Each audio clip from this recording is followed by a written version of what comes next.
It is 6:44 in the morning. Midtown Manhattan is just beginning to breathe. Delivery trucks idle on 54th Street.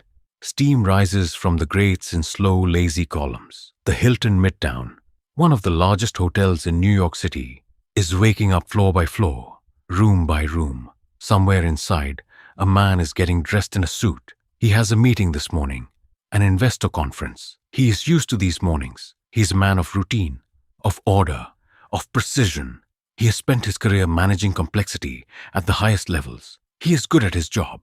He is, by every outward measure, at the apex of his life. His name is Brian Thompson. He is 50 years old. He is the CEO of UnitedHealthcare, the insurance division of the largest health company on earth. He has a wife. He has 2 sons. He is from a small town in Iowa, which still surprises people when they find out. He does not look like someone from a small town in Iowa anymore. He looks exactly like what he is: powerful, polished, and completely unaware of what is waiting for him just outside the revolving doors. At 6:44 a.m., Brian Thompson steps out of the Hilton Midtown onto West 54th Street and begins walking toward the conference entrance. He does not get there. Within seconds, before the city has even had time to fully wake up, something happens on that sidewalk that will shake the United States to its foundation, not just because of what was done, but because of what happened next, because of who was blamed, because of who was celebrated, because of what it revealed about a country that has been quietly, furiously breaking apart at the seams for a very long time. This is the story of a murder, but it is also the story of a system and a man who decided, allegedly, that the only way to be heard was to point a gun. Stay with me, because nothing about this is simple, and nothing about this is over. To understand what happened on that sidewalk, you have to understand the 2 men at the center of this story. Not the headlines, not the memes, not the symbol or the villain, the actual human beings, because that is where true crime lives. Not in the abstract, in the specific, irreducible, heartbreaking particular. Brian Thompson grew up in Jewel, Iowa, a town of fewer than 1,000 people, where the grain elevators are taller than any building in sight, and everyone knows everyone's name. By all accounts, Thompson was the kind of person that small towns quietly produce and then send out into the world. Steady, disciplined, not flashy, genuinely hardworking. He studied at the University of Iowa. He built a career in health insurance, not through some dramatic leap of ambition, but through the slow, methodical accumulation of competence. He was not a celebrity CEO. He did not have a famous face. Most Americans, before December 4th, 2024, had never heard his name. Those who knew him described a man who was not arrogant, who remembered people's names, who coached his son's sports teams. His wife, Paulette, would later describe a man who was above everything else a father. Brian Thompson did not invent the American health insurance system. He did not design its denials. He inherited it. He ran it. He was, in the most tragic sense, both powerful and ordinary at the same time. Then, there is Luigi Mangione. He is 26 years old at the time of the shooting, 27 by the time he sits in a courtroom in Manhattan. He is from Towson, Maryland, a prosperous suburb outside Baltimore. His family is one of wealth and standing, real estate, old money, the kind of background that opens doors before you even knock. He graduated valedictorian from the Gilman School, one of the most prestigious private schools on the East Coast. He went on to the University of Pennsylvania, where he earned dual bachelor's degrees and a master's degree in computer science, graduating with honors. He is, in the language of the American dream, a success story. He is athletic. He is photographed smiling at surfing trips and hiking adventures. His social media presence, before it is scrubbed and archived and pored over by millions, shows a young man who is curious, articulate, engaged. He reads, he writes, he thinks about systems and structures and the ways in which institutions fail the people they are supposed to serve. But something changes.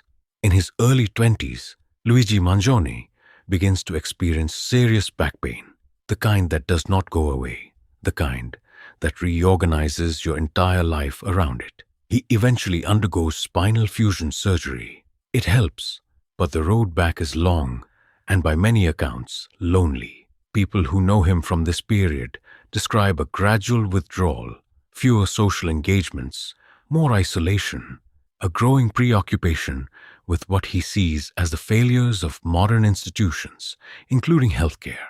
He moves around.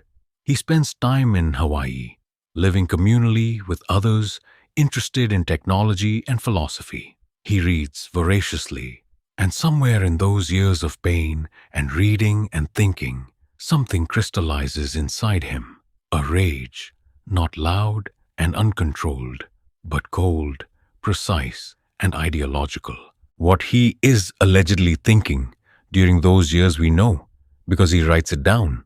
And what he writes is chilling, not because it is the work of a madman, but because parts of it, stripped of the violence, echo what millions of Americans have said out loud in doctors' offices and kitchen tables and comment sections for decades. That is what makes this case impossible to look away from. That is what makes it live in a category all its own. In the weeks before December 4th, 2024, Luigi Mangione is not in Maryland. He is not in Hawaii. He is in New York City, and he has been planning. According to prosecutors, he has been planning for a while. The United Health Group annual investor conference is not a secret event. It is publicly announced, publicly scheduled, and held at a predictable location, the Hilton Midtown on 6th Avenue. For a company of United Health's size, this kind of event is routine. The CEO will be there. The CEO will walk through the lobby. The CEO will be, for a brief window each morning, an ordinary man on a public sidewalk. Mangione, investigators later allege, identifies that window. He has checked into a hostel in the city under a false name. He is traveling light, but he is not traveling unprepared. In his backpack, later recovered by police, is a 3D printed ghost gun, untraceable, assembled from components that can be ordered online and produced on a home printer. There are also silencer components, a fake New Jersey ID, and a handwritten document, several pages, dense with argument, that prosecutors will later describe as a manifesto. It is not raving.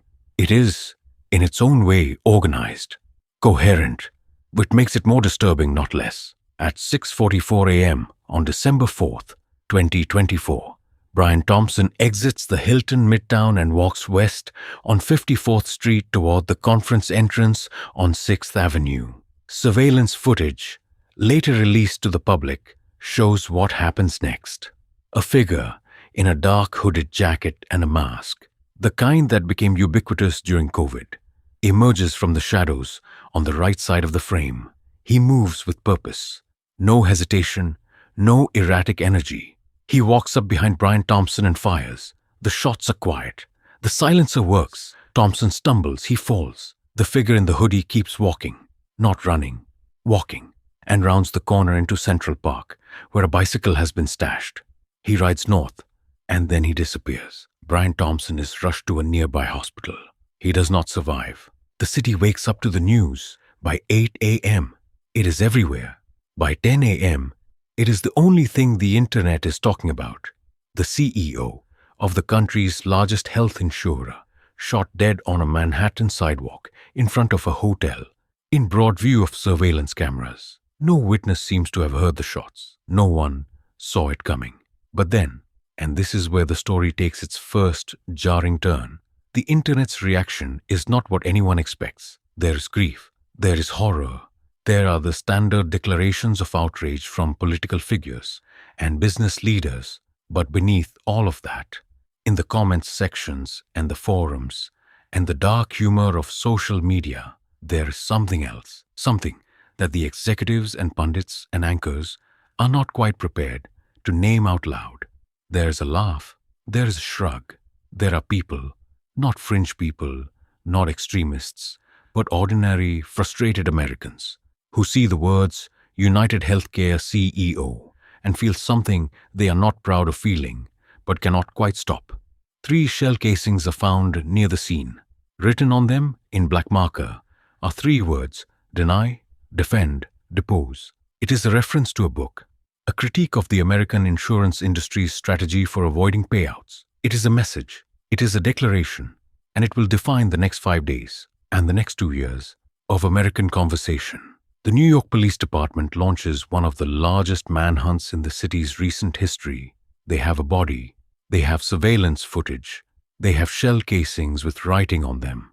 They have a ghost gun and no serial number. And they have a suspect who is, by every early indication, extremely smart, extremely prepared, and extremely determined not to be found. The footage from the Hilton is reviewed, frame by frame. Investigators can see the suspect's eyes above the mask. They can see the backpack. They can see the precise, unhurried way he moves. The walk of someone who has rehearsed this, or at least imagined it enough times that the reality does not unsettle him. Detectives begin combing through the hostel where he stayed. They find a water bottle. They run DNA. They find more surveillance from nearby cameras, a coffee shop, a pharmacy, a transit station. The NYPD releases still images from the footage to the public. The image is grainy. The face is mostly covered. But something happens that investigators did not fully anticipate.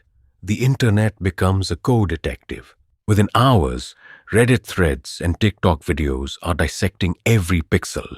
And the majority of the commentary is not "help us find this monster." It is, "he is fighting back for us." The suspect, still unnamed, still unknown, becomes a symbol before he becomes a person. He is given names online. He is given a mythology, and it spreads with a speed and intensity that leaves law enforcement and the media struggling to catch up. 5 days pass. The suspect has left New York. On December 9th, 2024, a McDonald's employee in Altoona, Pennsylvania, a small city in the Allegheny Mountains, roughly 280 miles from Midtown Manhattan, notices a young man sitting alone. He matches a description that has been circulating. The employee calls police. Altoona officers arrive and approach the man.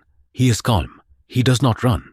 He has a backpack. He has a false ID. He is, it turns out, exactly who they think he is. Luigi Mangione is placed in handcuffs in a McDonald's in Altoona, Pennsylvania.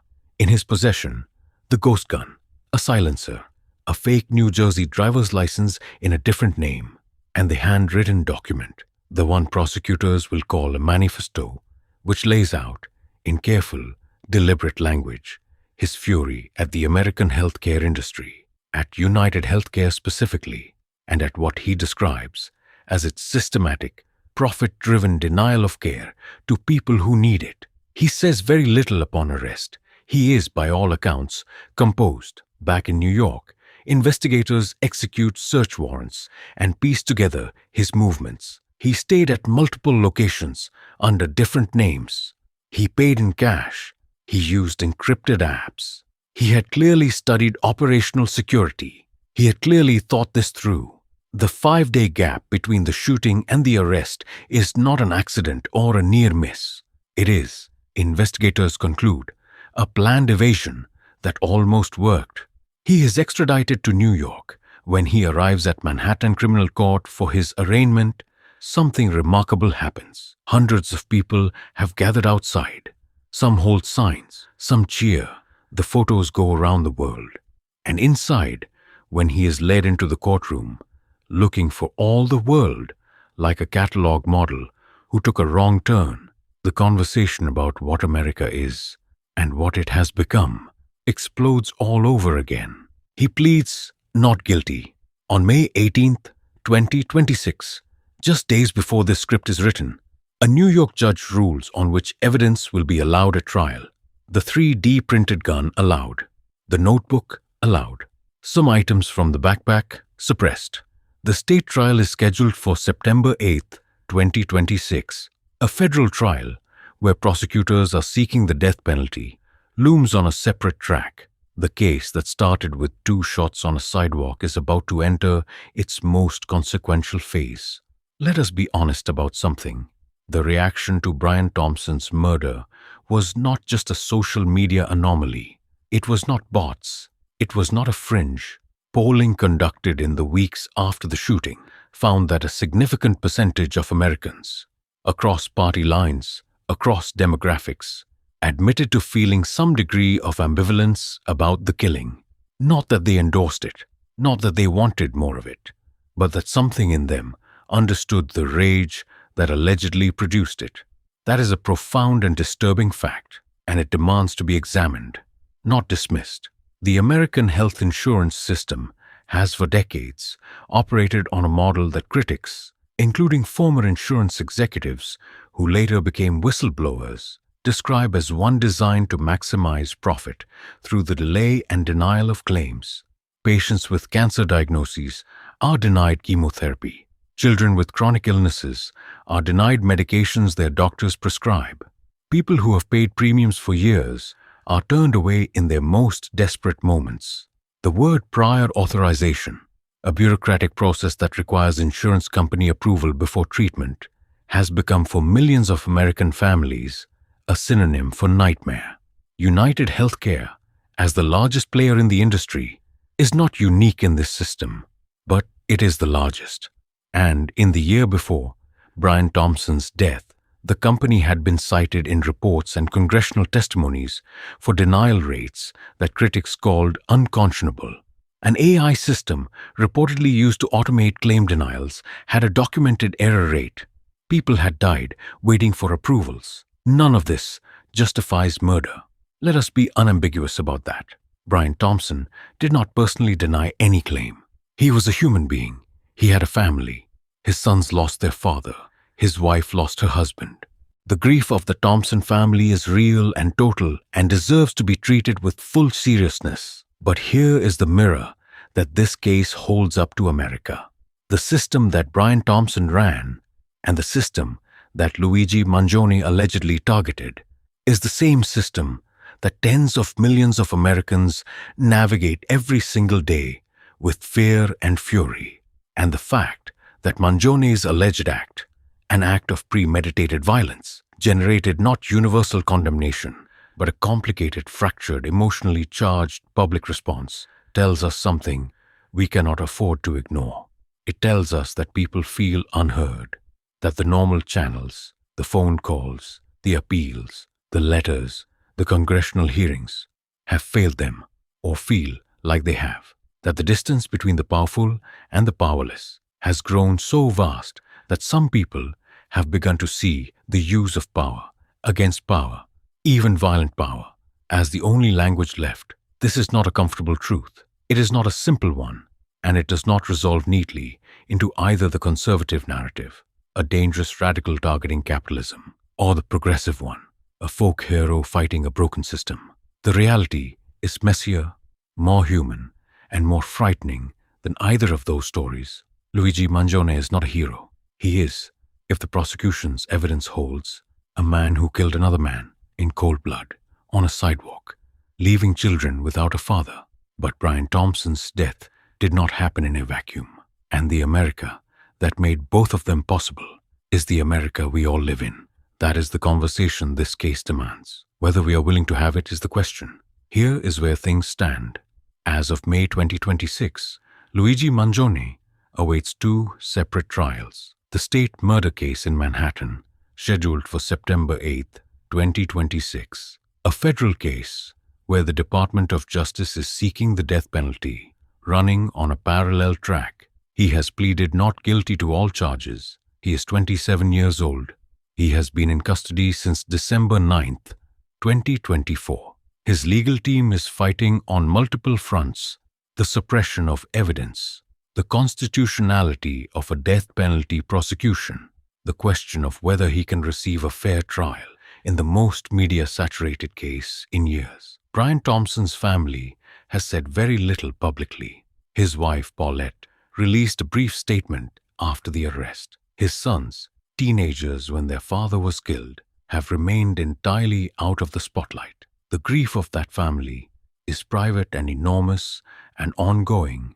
The American healthcare debate, which Thompson's murder reignited with a force that no congressional hearing ever achieved, has produced, in the year and a half since, a great deal of noise and very little structural change. Legislation on prior authorization reform has moved slowly.